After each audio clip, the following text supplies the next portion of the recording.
বেদনা বিধুর পরিবেশে অশ্রু সঙ্গীতে ভরপুর ঠিক সেই জায়গাটায় দাঁড়িয়ে আলোচনা করার মতো আমার ক্ষমতা নেই। হরিগুরুচাঁদী এবং আভাস সর্দার, প্রয়াত আভাস সর্দার এবং এখানে যেসব ভক্ত ভক্তিরা আছেন সবার শ্রীপাদ পদ্মে আমার ভক্তিপূর্ণ প্রণাম নেবেন।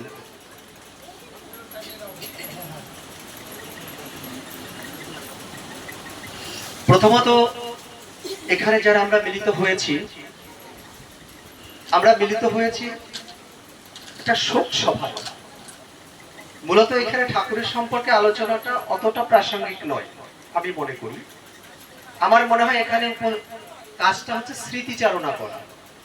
যে মানুষটা আজ থেকে 13 দিন আগে এখানে ছিলেন, আজ তিনি নেই, তাকে আমরা অনুরণ করব এবং তার যতদিন পৃথিবীতে বেঁচে ছিলেন তার কৃত কর্মগুলোকে আমরা মনের মধ্যে গেঁথে নিয়ে আমরা নূতন প্রজন্মের কাছে একটা বার্তা দিতে চাই যে হে বন্ধু, 13 দিন আগে যে মানুষটা এখানে ছিল আজ তিনি নাই।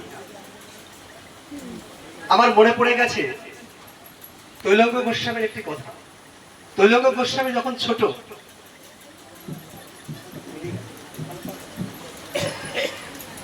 শ্মশানে গেছে, শ্মশানে গিয়ে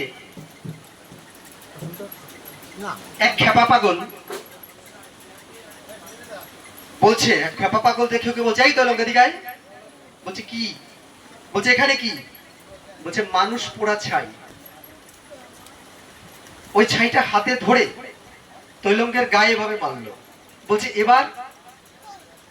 বলছে হাতে কিছু নাই, 2 দিন পরে তোর আর আমার অবস্থা তাই, চল আমরা দেশের মানুষ দেশে চলে যাই। এই একটি কথায় তৈলঙ্গর ঘুম ভেঙে গেল। তারপর তৈলঙ্গ তার পরবর্তী জীবনে নিজেকে একজন আদর্শ মানুষ হিসেবে তৈরি করবার জন্য, মানুষের সেবায় নিয়োজিত হওয়ার জন্য সেই গুরুর সান্নিধ্য নিয়ে সেই পথে চলে গেলেন। তো প্রথমে এখানে একটা প্রশ্ন জাগে, এই বাড়িতে যে সন্তান সন্ততি আছে তারা কথিত ব্রাহ্মণ্যবাদের বিরুদ্ধে কেন কাজ করলেন, কেন মতুয়া মতে কাজ করলেন? আমার মনে হয় এইটা একটু আলোচনা এখানে হয়েছে কিনা আমি জানি না। আজকের বিষয় বোধহয় সেটা যে আমরা দীর্ঘদিন ধরে যে ঐতিহ্যকে ধরে রেখেছি সেই ঐতিহ্যকে বাদ দিয়ে হঠাৎ করে কেন ব্রাহ্মণ্যবাদের বিরুদ্ধে আমরা এই কাজগুলো করব। এবং এখানে আরো একটা জিনিস দেখেছি যে ওরা মাথাও মানে চুলও ফেলেছে। তো চুল ফেলাটা হচ্ছে ব্রাহ্মণ্যবাদীদের একটা অংশ। আপনারা যারা আমার ভিডিওগুলো দেখেন ফেসবুকে বা ইউটিউবে তারা জানেন যে এই বিষয়ে আমি বিস্তারিত ব্যাখ্যা করি। 14 তারিখ থেকে এখন পর্যন্ত প্রতিদিন এক একটা অনুষ্ঠান চলছে। আপনাদের বগুড়ায় গতকালকেও ছিলাম। তো এটা বলতে বলতে কিছু মানুষের পরিবর্তন এসছে। আপনারা জানেন কি যে চুলটা কেন ফেলে?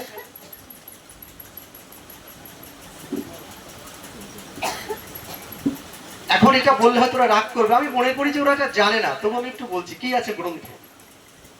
মাথার চুল ফেলার জন্য 3টা বিধান। একটা গো হত্যা করলে মাথার চুল ফেলতে হবে, ব্রাহ্মণ হত্যা করলে চুল ফেলতে হবে,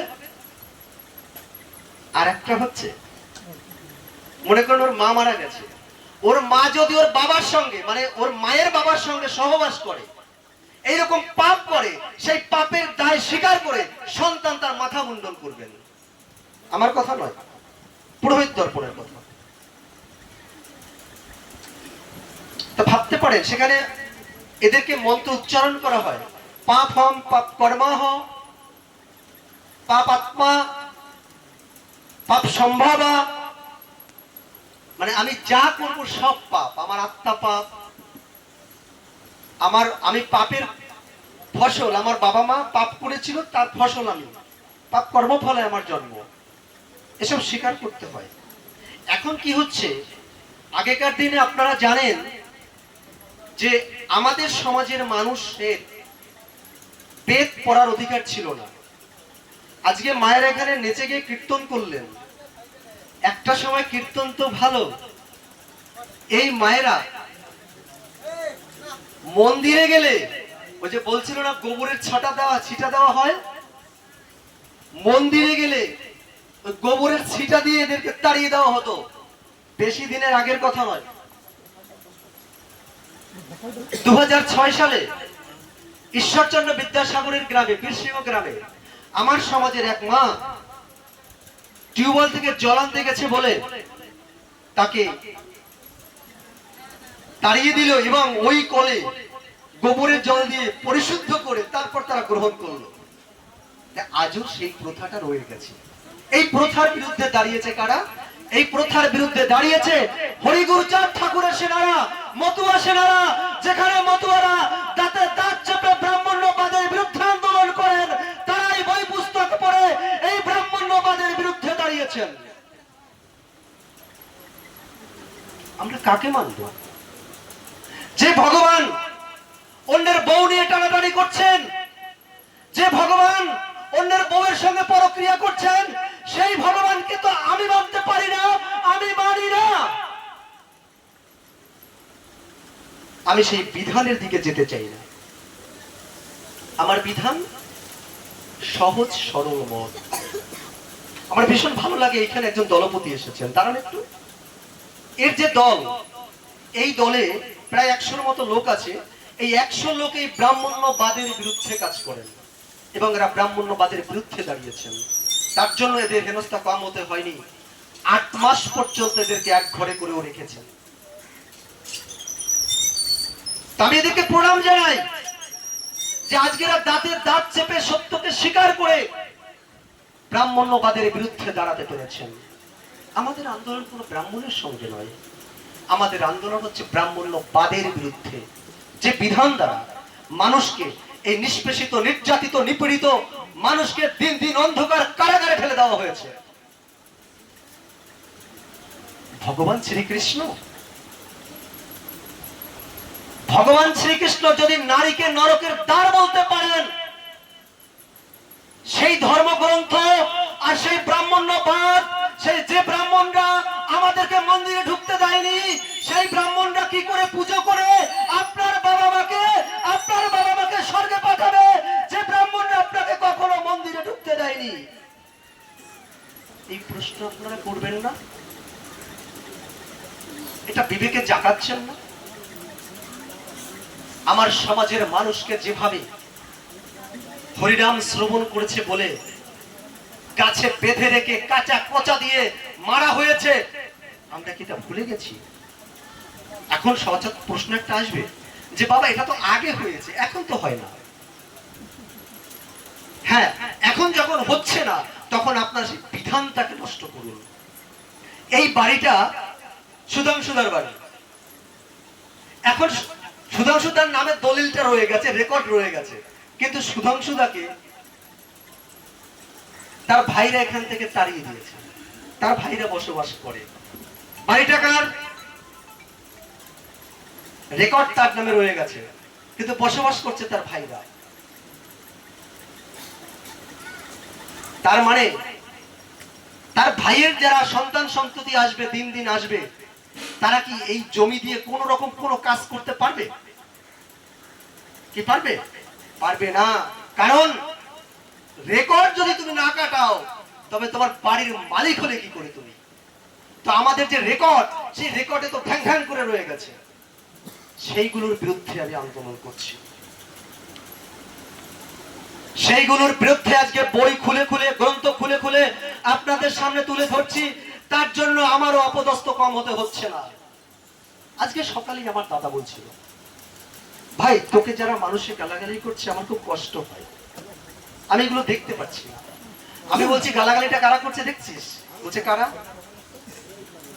হাজারের মধ্যে 2-1 জন যারা আমার সমাজে বাস করে, আমার ঘরে আমার সমাজের থেকে ব্রাহ্মণের পাঁচাটা দল যা ওই দালালগুলো ওই বদনাম করে বেড়াচ্ছে, অন্য কেউ নয়। আর সে আমার সমাজের মানুষ। আমি আজ পর্যন্ত যত জায়গায় এই নাম প্রচার করছি, এই ব্রাহ্মণ্যবাদের বিরুদ্ধে দাঁড়িয়েছি, আমি দেখি কোন ব্রাহ্মণ ঘরের সন্তান এসে আমাদেরকে বাধা দিয়েছে। কারণ তারা জানে বইতে এগুলো লেখা আছে, আর সেইগুলোই আজকে এই সন্তানগুলো তুলে ধরছে। একবার ভাবুন তো, এটা কি আমি ভুল করছি? আমি কি ভুল করছি? আমি তো সত্যকে তুলে ধরেছি। আমার সমাজের মেয়েদেরকে ভোগের সামগ্রী করে রাখা হয়েছে, সেটা আজও করেছে, আজও চলছে। কেন? এর বিরুদ্ধে যদি আমরা কথা বলতে চাই, আমরা খারাপ হয়ে যাচ্ছি। মূল নিবাসীর ঘুম কবে ভাঙবে? মূল নিবাসী কবে জেগে উঠবে? হরিচাঁদ ঠাকুর তীব্র কণ্ঠে ঘোষণা করেছিলেন, কুকুরের উচ্ছিষ্ট প্রসাদ পেলে খাই, বেদ বিধি শৌচাচার নাহি মানি গাই। তার মানে হরিচাঁদ ঠাকুর ছিলেন বেদের বিরুদ্ধে। আপনি মনে করুন, আপনি বলেন, মুখে বলেন আমি হিন্দু, আমি মেনে নিলাম। অভিধানিক অর্থ হিন্দু খুব বাজে, আমি ওখানে যাব না। আজকে শ্রদ্ধা অনুষ্ঠান, সেই প্রসঙ্গে যেটুকু বলার আমি সেটুকু বলবো। তো হিন্দু ধর্মের পবিত্র ধর্মগ্রন্থের নাম কি? কি নাম? না, বেদ। হিন্দু ধর্মের পবিত্র ধর্মগ্রন্থের নাম হচ্ছে বেদ। এখন যদিও বৈষ্ণবরা এসে গীতাকে এমন ভাবে প্রজেক্ট করছেন, তা সত্যি অত্যন্ত নিম্নমানের। গীতাকে নিয়ে, গীতাকে মান্যতা দেয়নি, আমি এমন কিছু মনীষীর নাম বলতে পারি। মান্যতা দেয়নি সম্রাট, সাহিত্য সম্রাট বঙ্কিমচন্দ্র, মান্যতা দেননি ঈশ্বরচন্দ্র বিদ্যাসাগর, মান্যতা দেননি জাতির জনক মহাত্মা গান্ধী, মান্যতা দেননি বিশ্বকবিগুরু রবীন্দ্রনাথ ঠাকুর, মান্যতা দেননি স্বামী বিবেকানন্দ, মান্যতা দেননি সর্বপল্লী রাধাকৃষ্ণ। এরা কেউ গীতাকে মান্যতা দেয়নি। এখানে যারা আছেন, যদি তথ্যসূত্র নিতে চান কোথায় কোথায় আছে, আমি যখন আসর থেকে বেরোবো আমাকে বলবেন, আমি দিয়ে দেবো। এরা কেউ মান্যতা দেয়নি, কিন্তু এটা প্রজেক্ট করা হচ্ছে। কিন্তু মূল ধর্মগ্রন্থ বেদ, সেই বেদ কি আমরা পড়ছি না? আমরা গীতা বেদকে ঘরে রাখি না? নেই। সেই বেদকে কে ঘৃণা করেছিলেন? হরিচাঁদ ঠাকুর।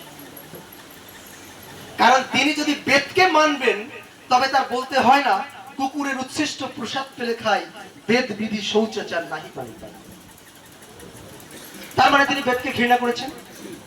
তো হরিচাঁদ ঠাকুর যদি বেদকে ঘৃণা করতে পারে, তো হরিচাঁদ ঠাকুরের ভক্ত হয়ে তোমরা বেদকে ঘৃণা করতে পারো না? হরিচাঁদ ঠাকুরের নাম গুণগান কীর্তন করে চোখের জলে ভাসিয়ে, কেঁদে কেঁদে একদম ভাসিয়ে দিচ্ছ, তার নীতি আদর্শকে মানবা না? এ কেমন বিচার তোমাদের? এর বিরুদ্ধে দাঁড়াবে, সত্যকে মানতে হবে, যতই কঠিন হোক সত্যকে মানতে হবে। আপনি যদি সত্যকে না মানেন, তবে আপনার মেরুদণ্ডটাই বেকার, আপনি সোজা নন। আমার পরের জন্ম, এই যে আজকে আভারানী মারা গেলেন, তিনি যা করেছেন তার পরজন্মের সুখের জন্য। এই পরজন্মটা কি পরে আবার সে জন্ম হবে তাই না? তার পরজন্ম হচ্ছে সুধাংশুরা, এরা হচ্ছে তার পরের জন্ম। তিনি যে জমিটা রেখে গেছেন এখানে, তোমার বাবা বেঁচে আছেন, এর বাবা এই যে জমিটা রেখেছেন, করেছেন, এই জমি তিনি কি খেয়ে যাবেন? তিনি জানেন এটা আমার খাবে আমার পরের জন্মরা। মানে আমি আরেকটু ক্লিয়ার করি, বুঝতে পারবে পরের জন্মটা কিরকম। আমার এই যে দ্বিদল চক্রের উপরে টলমালয়মান অবস্থায় কামনায় কামিনী ধরে কামরা আলিঙ্গন করে ওই চিত্রাণীর মধ্যে যখন ওই সত্তা করে গ্রহণ, যার যার কোলে সন্তান রূপে করে জন্মগ্রহণ। তার মানে আমার বীর্য কোথায় গেল? আমার স্ত্রীর কাছে, তাই তো? তো বীর্যটা কার? আমার। আমার পিতৃসত্তা ছিল আমার কাছে, এবার আমার গেল। তো সন্তানটাকে আত্মজায়তে পুত্র, ওই সন্তানটাই তো আমি, তাই না? ওইটা হচ্ছে কি আমার পরের জন্ম। ব্রাহ্মণরা আপনাকে বুঝাবে গরু দান করো, গরুর লেজ ধরো, ওই বৈতরণী নদী পার হবে, তারপর তুমি পরজন্মে সুখী হবে। না, এসব হচ্ছে ওদের ওদের ঝোলা ভরার জন্য, আর কিচ্ছু না। বৈতরণী নদী কি? আজকে মানুষ চাঁদে চলে যাচ্ছে, আর বিজ্ঞানীরা বের করতে পারলো না বৈতরণী। আরে যা হবে তো এইখানে হবে, আমার পরজন্মের জন্য লাগবে না। আজকে সুধাংশুর বাবা বেঁচে আছে, সুধাংশুরা তার বাবাকে প্রণাম করবে, বাবাকে ভালোবাসবে, বাবাকে প্রণাম না করে ঘর থেকে বের হবে না। সেটাই হবে তার জীবনের সব থেকে বড় পাওয়া, বড় চাওয়া, বড় কামনা, বড় প্রার্থনা। পিতৃভক্তি মাতৃ টান, সেই সন্তান হয় শ্রেষ্ঠবান। বাবা মাকে ভালো না বাসতে পারলে কি হবে? কিছুই হবে না।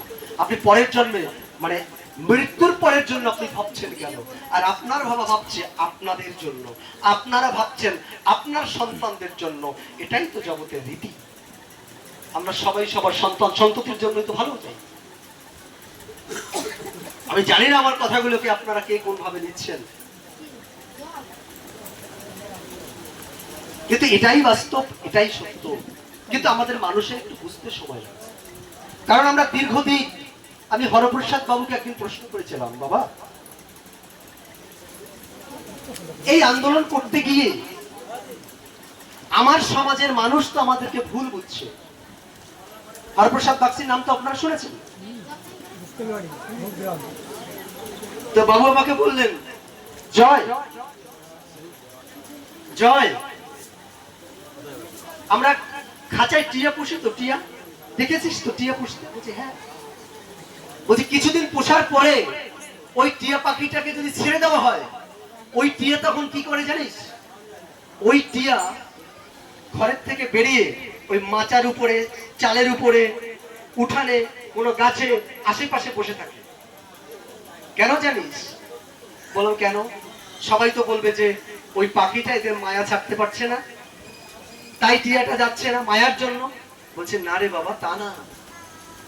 ওই টিয়াটাকে তোরা বন্দি করে রেখেছিলি, তোরা দীর্ঘদিন বন্দি করবার জন্য।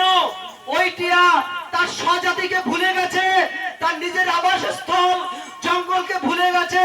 তাই আমার সমাজের মানুষ আজকে ব্রাহ্মণের পা চাটতে চাটতে তারা নিজের স্বজাতির ঐতিহ্যকে ভুলে গেছে, তাই আমাদের কাছে ফিরে আসছে না। তাই আমরা ব্রাহ্মণ্যবাদীর গোলাম হয়ে গেছি।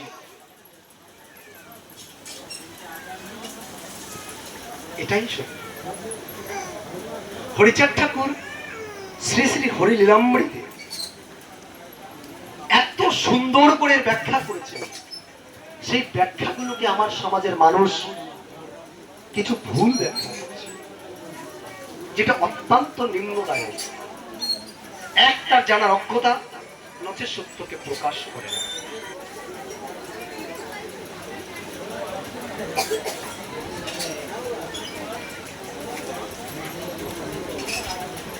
তবে এই যে সত্যকে প্রকাশ করে না, এরকম অনেক লাইন আছে। আপনারা আমার ফেসবুক পেজে গেলে দেখবেন যে আমি লীলামৃতের অনেক তথ্য দিয়ে সুন্দর করে আমি ব্যাখ্যা করে দিয়েছি।